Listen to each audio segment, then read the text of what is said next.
제가 데스티니라고 하는 주제로 설교를 시작한 지 벌써 4, 5개월이 지난 것 같습니다. 여러분 조금 지루하지 않으세요? 데스티니 이야기 계속 듣는 게 지루하지 않으세요? 이제는 좀 다른 주제로 넘어갈까 이런 아닌가요? 근데 저도 이 주제로 설교를 하면서 이렇게 길게 설교를 하게 되리라고는 시작할 때 상상도 못했었습니다. 그런데 이 주제로 설교를 하면 할수록 이 주제가 우리 그리스도의 제자된 하나님의 자녀들에게 얼마나 중요한 주제인지를 점점 더 강력하게 느끼게 됩니다. 그리고 이 데스티니라고 하는 이 주제로 성경 전체를 꿰뚫어 볼 수 있는 새로운 통찰력이 생긴다는 것을 발견하고 있습니다. 아담은, 가인은, 아벨은, 노아는, 아브라함은, 이삭은, 야곱은, 요셉은, 모세는, 여호수아는, 사사들은, 룻은, 이스라엘의 왕들은, 이스라엘의 예언자들은, 그리고 신약으로 넘어오면 세례 요한은, 베드로는, 사도 바울은, 사도 요한은, 디모데는, 이 수많은 성경 속의 인물들이 어떻게 자신들의 데스티니를 발견하고 그 데스티니를 이루어 갔으며 그 데스티니를 위협하는 그 공격들을 어떻게 막아내었는지, 아니면 그 공격들을 막아내는 데 실패하여 어떻게 자신의 데스티니로부터 멀어져 갔는지, 그리고 어떻게 그 떨어졌던 자리에서 다시 데스티니의 자리로 돌아왔는지, 이런 관점으로 성경을 처음부터 끝까지 일독하는 것도 우리의 영적 성장에 큰 도움이 되리라고 생각을 합니다. 제가 이 데스티니 시리즈의 궁극적인 결론은 예수님의 데스티니를 이야기하는 것으로 막을 내리게 될 것이라고 스스로 예견하고 있습니다. 결국 우리가 바라보아야 할 가장 완전한 신앙의 모본은 예수님이시기 때문에, 그리고 성경의 모든 등장인물들이 예수님을 가리키고 있기 때문에 이 데스티니라고 하는 주제 또한 예수님의 데스티니를 통해서 가장 완전한 모습을 드러내게 되리라고 생각하고 있습니다. 예수님의 데스티니, 제목만 생각해도 벌써 흥분이 되기 시작합니다. 설교자로서 도전해보고 싶은, 마치 히말라야의 산봉우리를 바라보는 등산가의 설렘 같은 것이 제 가슴에 서서히 피어오르고 있다는 것을 고백하지 않을 수가 없습니다. 기대하시라. 개봉 박두. 그런데 오늘 혹시 이 데스티니라고 하는 단어를 처음 듣는 분을 위해서 간단히 요약해서 설명드리면, 데스티니라고 하는 것은 숙명, 운명 이렇게 번역되기도 하지만 사실은 나의 인생을 향한 하나님의 계획이라고 하는 것이 정확한 말이라고 할 수 있겠습니다. 다른 말로 말하면 하나님의 오리지널 디자인, 그 하나님의 계획을 발견하고 그 계획을 이루어내는 삶을 사는 것이 우리 인생의 가장 중요한 사명이라고 할 수 있습니다. 그 사명에 가까이 가면 갈수록 우리 인생이 충만해지고 의미 있고 가치 있는 삶을 살게 됩니다. 그런데 그 데스티니에서 멀어지게 되면 그 무엇으로도 채울 수 없는 허무와 공허가 가득하게 됩니다. 겉으로 보기에는 엄청난 성공을 거둔 것 같고 많은 재물을 쌓은 것 같고 큰 명성을 얻은 것 같아서 행복한 삶을 살겠지 하고 그렇게 바라보이는 사람들 안에도 자신의 데스티니를 이루고 있지 않은 삶이라면 어쩔 수 없는 허무함이, 허전함이 자리할 수밖에 없다는 것입니다. 제가 지난 몇 달 동안 성경 속의 인물들을 통해서 우리 인생의 궁극적인 데스티니, 원형적인 데스티니가 무엇인지를 살펴보았습니다. 우리의 데스티니는 하나님과 하나됨을 누리고 친밀함을 누리는 것입니다. 우리의 데스티니는 이 땅 가운데서 하나님의 통치를 위임받은 존재라고 하는 것입니다. 우리의 데스티니는 하나님의 영광을 나타내는 것입니다. 우리의 데스티니는 다른 사람을 축복하는 복의 근원이 되는 것입니다. 우리의 데스티니는 우리의 삶을 통해서 무엇인가 의미 있는 것을 잉태하고 출산하는 것입니다. 이런 우리의 궁극적이고 원형적인 데스티니를 이루어 가기 위해서 우리들 한 사람 한 사람이 써내려 가야 하는 자신만의 스토리가 있습니다. 그 누구도 대신 써줄 수 없는, 누구의 것과도 비교할 필요도 없고 누구의 것을 베낄 필요는 더더구나 없는 나만의 스토리, 그것이 나의 데스티니입니다. 여러분이 살아온 여러분의 이야기가 하나님의 구속의 드라마와 만나게 되면서 진정한 나의 데스티니가 그 모습을 드러내게 됩니다. 이게 내가 이 땅에 태어난 이유였어. 내 남은 인생을 무엇을 위해서 아낌없이 쏟아 부어야 하는지 알게 되었어. 그런 고백들이 터져 나오게 되는 것이죠. 여러분 안에 그런 확신에 찬 고백들이 터져 나올 수 있게 되기를 주님의 이름으로 축원합니다. 어제 저희 장인 장모님이 요즘 건강이 많이 안 좋으셔서 교회 지금 예배 못 나오시고 계시잖아요. 그래서 따로 모셔서 식사를 같이 하게 되었습니다. 예술의 전당에 있는 모차르트라고 하는 아주 분위기 있는 식당에 가서 식사를 했는데, 그런 특별한 장소에서 특별한 식사를 하다 보니까 제 딸아이가 뭔가 특별한, 이런 때는 특별한 대화를 해야 된다는 그런 눈치가 있어서였는지 갑자기 느닷없이 저에게 이렇게 묻는 거예요. 아빠는 커서 뭐가 되고 싶으세요? 그 질문을 제대로 이해를 못하고 제 아내가, 야 뭐라, 지인아 너 지금 뭐라고 물어봤어? 아빠 커서 뭐가 되고 싶냐고요. 그랬더니 엄마가 그렇게 답을 해주는 거예요. 예, 아빠는 더 크기에는 나이가 너무 많이 먹었어. 그런데 지인이가 여전히 똑같은 질문을 또 하는 거예요. 아빠 더 나이 먹으면 뭐가 되고 싶어요? 저는 성령님께서 지인이의 입술을 통해서 이런 엉뚱하지만 의표를 찌르는 어떤 질문을 말씀을 하시는 걸 여러 차례 경험했기 때문에 그 질문이 예사롭게 들리지가 않았어요. 제가 이제 곧 60이 됩니다. 그런데 제 인생은 이제부터라는 생각이 듭니다. 그래서 지인이가 물어본 것처럼 70이 되었을 때, 80이 되었을 때 나는 어디에서 무엇을 하고 있을 것인가?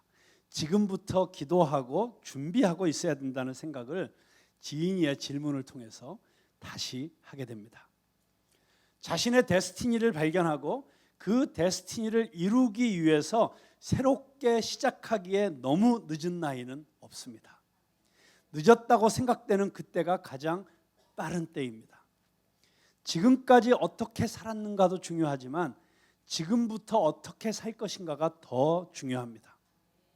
여러분 기대하셔도 좋습니다. 하나님과 써내려가는 나의 스토리에는 언제나 놀라운 반전이 있습니다. 자, 옆 사람과 서로 축복하겠습니다. 오늘부터 시작입니다.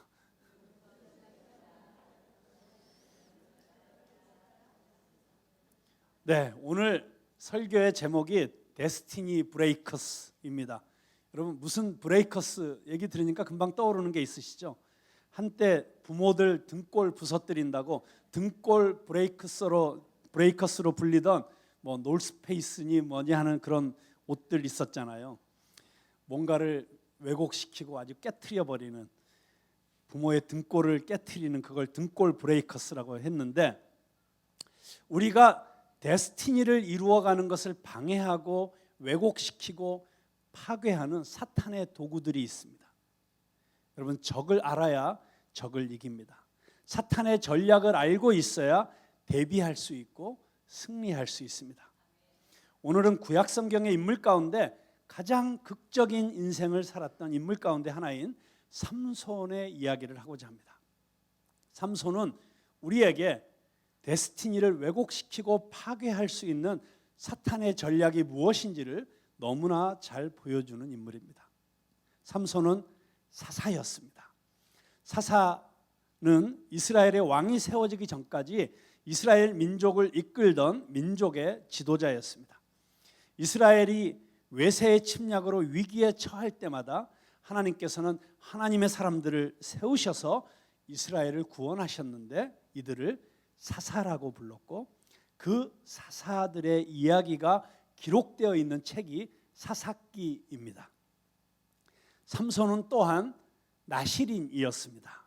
나시린이란 히브리어로 성별된 사람이라는 뜻인데 일정 기간 동안 또는 평생을 하나님 앞에 특별하게 헌신된 삶을 살기로 서원한 사람을 일컬었습니다.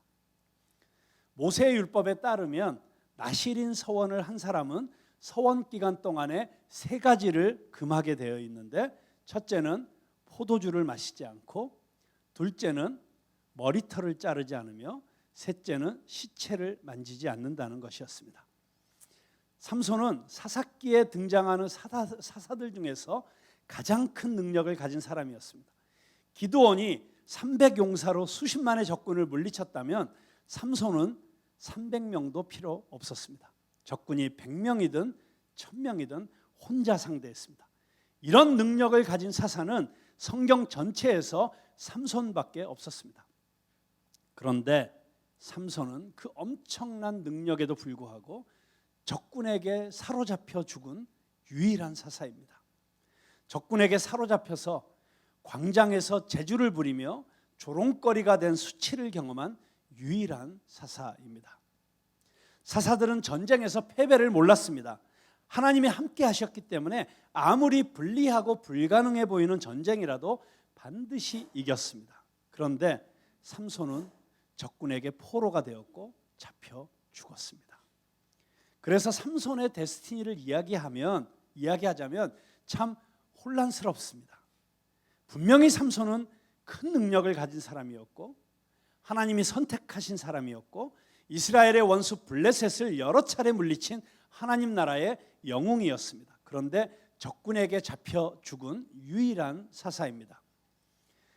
적군에게 잡힌 이유는 어이없게도 사사이자 나시린이었던 그가 여색을 밝혔기 때문입니다. 어떤 면에서 보면 삼손은 참 헷갈리게 하는 사람입니다. 삼손의 이야기를 읽다 보면 이게 하나님 앞에서 잘했다는 거야, 잘 못했다는 거야, 헷갈리게 합니다. 삼손이 누구입니까? 하나님 나라의 슈퍼스타입니까? 아니면 전례 없는 망나니입니까? 헷갈리는 인물입니다. 그리고 이것이 삼손이 우리에게 던지는 데스티니의 메시지입니다. 우리도 헷갈리는 인생을 살 수 있다는 것입니다. 요즘 한국 교회를 보면 참 헷갈립니다. 한때 우리에게 영적인 슈퍼스타로 존경받고 계셨던 어르신들이 요즘 우리 후배들을 헷갈리게 합니다. 그런데 어르신들 뿐이십니까? 얼마 전 한국 교회의 젊은 사역자들 중에 가장 예리하게 한국 교회의 문제점들을 파헤치고 개혁적인 글을 써서 주목을 받던 한 인물이 몇 년 동안 계속되어 온 부적절한 관계로 인해서 그 단체에서 파면을 당하는 것을 보면서 수많은 사람들이 헷갈려 했습니다. 그런데 그 사람뿐입니까? 원래 그렇고 그런 부류의 사람들은, 그렇게 여겨지던 사람들은 헷갈리게 하지 않습니다. 사고를 쳐도 원래 그런 사람이니까 헷갈리지 않습니다.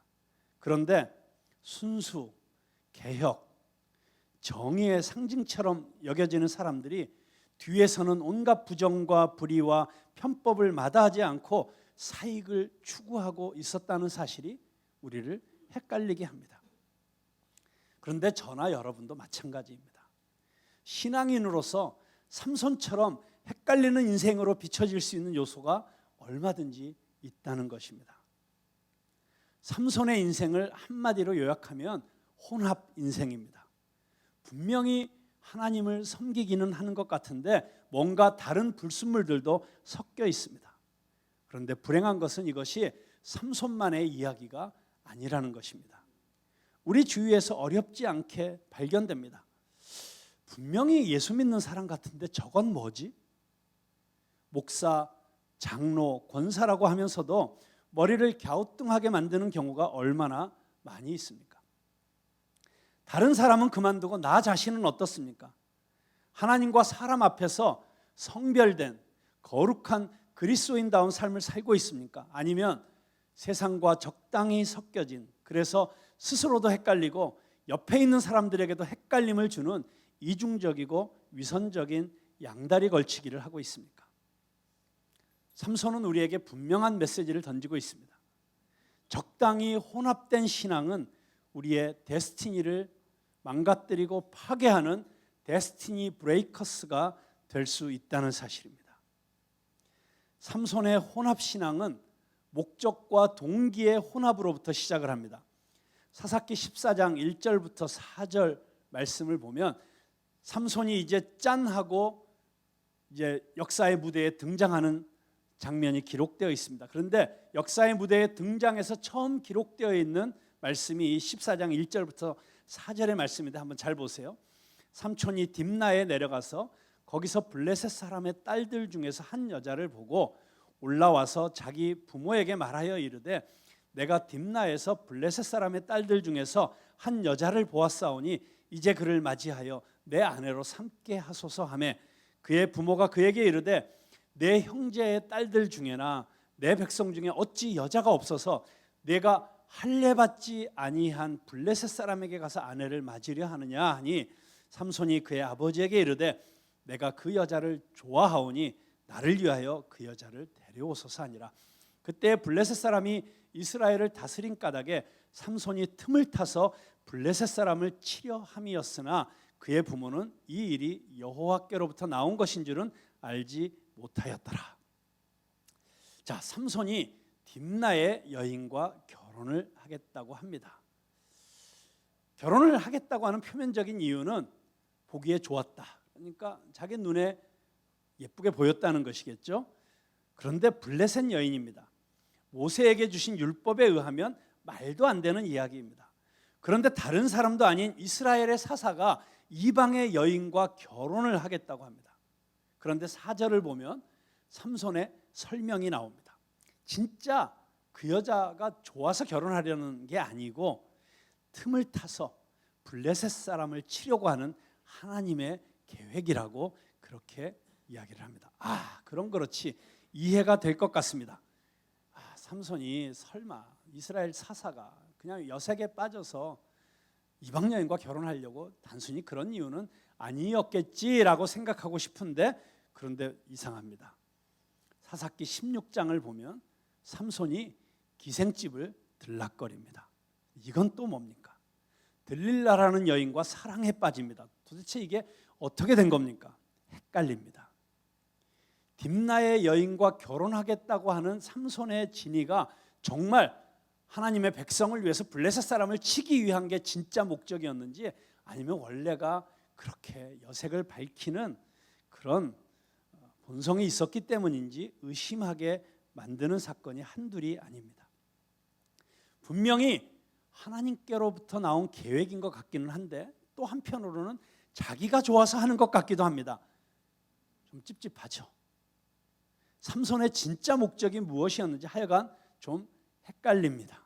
아마 두 가지가 섞여 있었다고 보는 것이 옳지 않을까요? 하나님을 위해서이기도 하고 딥나의 여인이 예쁘기도 하고 동기와 목적의 혼합입니다. 여러분 오늘날 우리의 모습은 어떻습니까? 분명히 주를 위해서 하기는 하는데 돈도 좀 벌고 싶고 주를 위해 하기는 하는데 이왕이면 성공도 하고 싶고 주를 위해 하기는 하는데 저 자매가 예쁘기도 하고 우리 안에도 삼손이 있지 않습니까? 저 자매가 제 배우자라는 응답을 받았습니다. 왜 그 자매인데? 믿음이 좋습니다. 형제, 믿음은 A 자매가 더 좋잖아. 주 안에서 비전이 같습니다. 비전은 B 자매가 더 같잖아. 기도를 많이 합니다. 기도는 C 자매가 제일 많이 하잖아. 솔직히 말해봐, 예쁘잖아. 이런 대화가 보통 청년 사역을 하면 자주 오고 가게 됩니다. 주님의 이름을 들먹이기는 하는데 다른 마음도 같이 있습니다. 동기와 목적의 혼합입니다. 우리 주위에서 흔히 볼 수 있습니다. 주님의 일을 하고 싶어서 이 사업을 시작한다고 기도해 달라는 사람은 많습니다. 그런데 정말 그 사업을 하는 동기와 목적이 주님의 영광을 위한 것이고 하나님 나라의 확장을 위한 것인지 헷갈리게 하는 사람도 너무 많습니다. 근데 사업뿐입니까? 목회를 하는 제 안에도 삼손이 있을 수 있습니다. 여러분, 목회의 목적은 주님의 영광을 위해서 하는 것입니다. Soli Deo Gloria, 오직 하나님께 영광, 이것이 우리 목회의 모토가 되어야 됩니다. 그런데 목회를 하다 보면 이게 정말 주님을 위해서 열심을 내는 것인지 아니면 내가 사람들의 칭찬을 듣고 싶어서인지 스스로도 헷갈릴 때가 있습니다. 주님의 인정보다도 사람들의 인정을 받고 목회자들 세계에서도 좀 성공한 목회자로 인정받고 싶은 그런 동기가 전혀 없다고 자신할 수가 없습니다. 아니, 오히려 나도 이렇게 할 수 있다고, 나도 이렇게 능력이 있다고 자기 자신을 증명하고 싶은 욕구가 내 안에 꿈틀대고 있음을 부인할 수가 없습니다. 죽은 것 같은, 이미 십자가를 통과하면서 죽은 것 같은 내 자아가 조금만 틈을 보이면 뱀대가리처럼 고개를 쳐들고 수시로 헷갈리게 합니다. 내 안에 있는 삼손과의 싸움은 길고 힘겨운 싸움입니다. 삼손은 워낙 힘이 세잖아요. 동기와 목적이 혼합이 되면 반드시 따라오는 것이 있는데 그것은 방법의 혼합입니다. 사사기 15장 15절과 16절에 보면 삼손이 아주 큰 승리를 거두는 장면이 기록되어 있습니다. 삼손이 나귀의 새 턱뼈를 보고 손을 내밀어 집어들고 그것으로 1000명을 죽이고 이르되 나귀의 턱뼈로 한 더미 두 더미를 쌓았으며 나귀의 턱뼈로 내가 1000명을 죽였도다 하니라. 삼손이 나귀의 턱뼈로 적군 1000명을 죽입니다. 얼핏 보면 문제 없어 보입니다. 아니, 적군을 죽였으면 되는 것 아닙니까? 그런데 문제는 삼손이 나실인이었다는 것입니다. 죽은 뼈를 만지는 것이 금지되어 있었습니다. 삼손뿐 아니라 목적이 혼합된 사람들에게 나타나는 현상이 방법의 혼합입니다. 기독교 기업이라고 기치를 내걸고 꽤 성공을 해서 선교도 많이 하고 사회활동도 많이 해서 칭찬이 자자한 기업이 나중에 내막을 보니까 세상 사람들도 혀를 내두르고 혀를 찰 만한 그런 비열하고 치사한 방법을 써서 하청업자들에게는 거의 악마 수준으로 그렇게 여겨지는 그런 기업의 이야기를 들으면서 참 헷갈렸습니다. 헷갈림은 혼합신앙의 특징입니다. 목적이 순전한 사람, 100% 하나님의 일이 목적이고 동기인 사람은 방법을 섞을 필요가 없습니다. 사용하지 말아야 될 방법을 사용한다는 것은 나의 욕심이 있기 때문입니다. 목사님, 그럼 삼손이 나귀 턱뼈로 블레셋 사람을 죽인 것은 죄네요?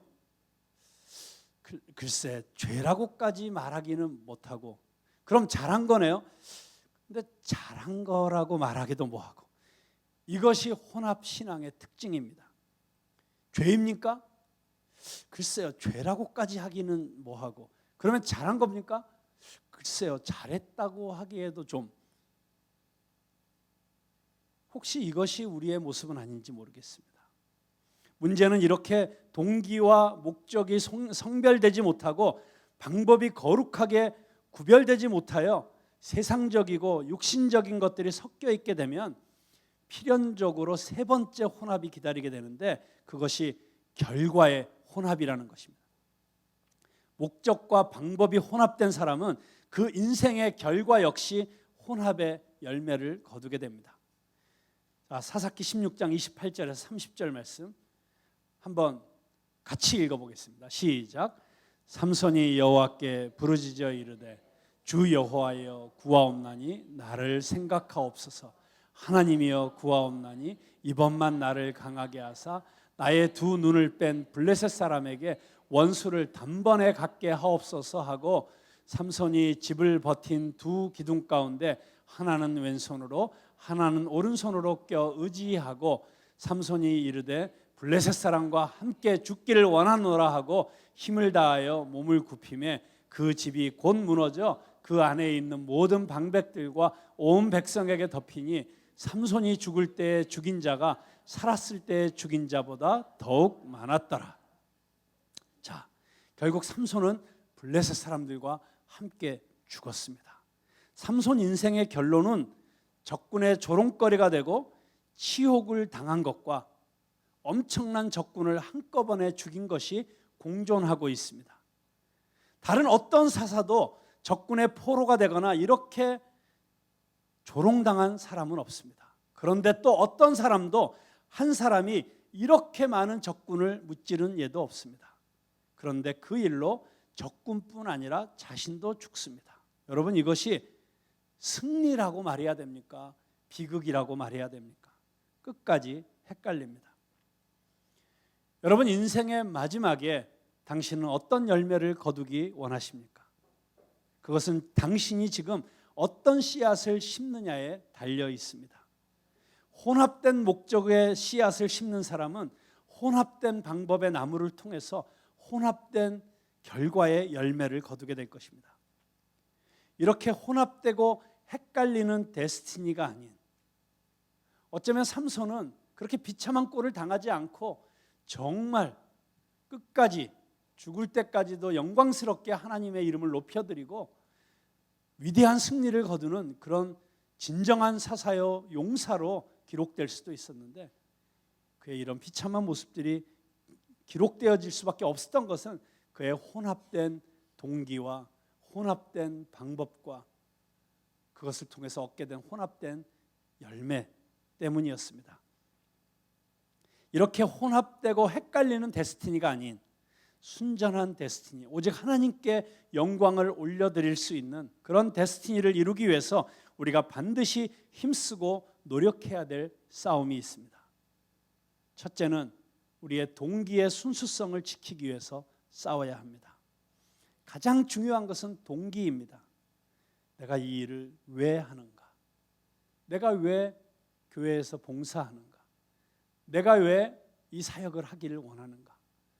내가 왜 이 헌금을 하기를 원하는가? 이런 모든 것들에 있어서 가장 중요한 것은 동기입니다. 하나님은 드러나는 결과가 아니라 그 마음의 동기를 살피시는 분이십니다. 100% 순수한 동기로 주의 일을 하기 위해서 끊임없이 내 안에서 머리를 쳐드는 인간적인 욕망이나 야망과 싸워야 합니다. 내가 하려고 하는 그 일, 내가 하려고 하는 그 계획이 정말 주님을 위한 것인가? 아니면 나의 이름과 내 명예와 자존심과 아닌 나의 안정된 삶과 보장된 미래를 위해서 하는 것인가? 돈을 위해서인가? 하나님을 위해서인가? 이것이 비전인가? 야망인가? 한 번 더 생각하고 조금 더 기도하고 치열하게 싸워야 이 동기의 싸움에서 이길 수 있습니다. 내 안에 있는 삼손은 생각보다 강하고 끈질기고 집요합니다. 이 싸움을 건너뛰면 그 다음 싸움에서 이길 수가 없습니다. 마음을 지키십시오. 동기의 순수함을 위해서 끊임없이 기도하십시오. 정결케 하는 불을 보내셔서 나의 동기와 나의 목적을 정결케 해달라고 기도하실 수 있길 바랍니다. 무릇 지킬 만한 것 중에 무엇보다도 마음을 지켜야 합니다. 두 번째는 하나님이 기뻐하시지 않는 옳지 않은 방법, 세상적 방법을 쓰고 싶은 유혹과 싸워야 합니다. 뭐로 가도 서울만 가면 된다는 말에 속지 마십시오. 삶의 아주 작은 부분에서도 옳지 않은 일, 정직하지 않은 것, 정당하지 않은 것들을 허용하지 마시기 바랍니다. 나의 양심에 조금이라도 거리낌이 있을 수 있는 것들을 끊임없이 거절하고 끊어내는 그런 싸움이 여러분에게 있게 되기를 바랍니다. 느리게 가도 괜찮습니다. 천천히 가도 괜찮습니다. 말씀 따라서 거룩하고 깨끗한 양심을 따라서 살아야 합니다. 자, 세 번째, 결과에 연연하지 말아야 합니다. 동기와 방법에서 승리했다면 이미 하나님 안에서 승리한 것입니다. 겉으로 드러난 결과가 모든 것을 정당화시키는 것은 세상적인 시각과 안목입니다. 내가 전심으로 하나님을 사랑하고 내가 순전한 마음으로 하나님의 말씀에 순종했다면 이미 하나님 나라에서 나는 승리한 사람입니다. 오늘날 기독교의 위기는 보이는 결과로 모든 것을 판단하는 잘못된 가치관이 교회 안에서도 만연하기 때문입니다. 히브리서 11장에 보면 믿음의 사람들, 믿음으로 승리한 사람들의 이야기가 소개가 됩니다. 믿음으로 나라들을 정복하고 믿음으로 전쟁에서 이기고 믿음에서 사자들의 입을 막기도 한 사람들의 이야기가 쭉 소개됩니다. 그리고 나서 똑같은 어조로 이렇게 말합니다.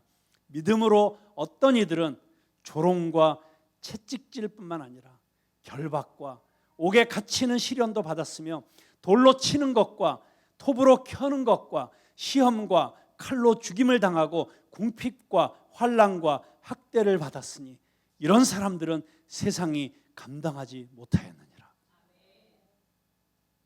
믿음으로 정복한 사람들과 믿음으로 순교한 사람들, 하나님의 시각에서 보면 똑같은 승리입니다. 믿음으로 정직하게 사업하다가 대성공을 거두면 하나님께 영광이고, 믿음으로 정직하게 하다가 망하면 그것도 대성공입니다. 우리의 데스티니의 결론은 이 땅에서가 아니라 하나님 나라에서 드러나게 될 것입니다. 이제 설교를 마치려고 합니다. 삼손은 역사상 그 누구보다도 엄청난 은사를 받고 민족을 구원할 인물로 큰 기대를 받으며 태어났습니다.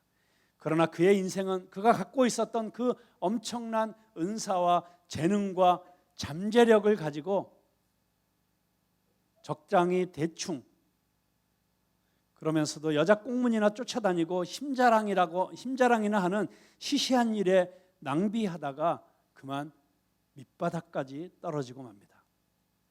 사사로서, 나시린으로서 자신의 사명을 분명하게 깨닫고 보다 의미 있고 가치 있는 일을 위해서 자신의 삶을 드렸으면 너무도 좋았으련만 대충 적당히 세상과 타협하며 살다가 온갖 비참한 꼴을 당하고서야 정신을 차립니다.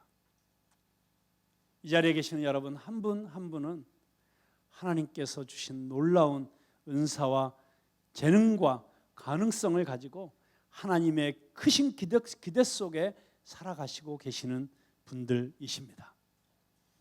여러분이 스스로 생각하는 것보다 하나님이 계획하신 여러분의 데스티니는 훨씬 더 크고 놀랍고 위대한 것입니다. 그런데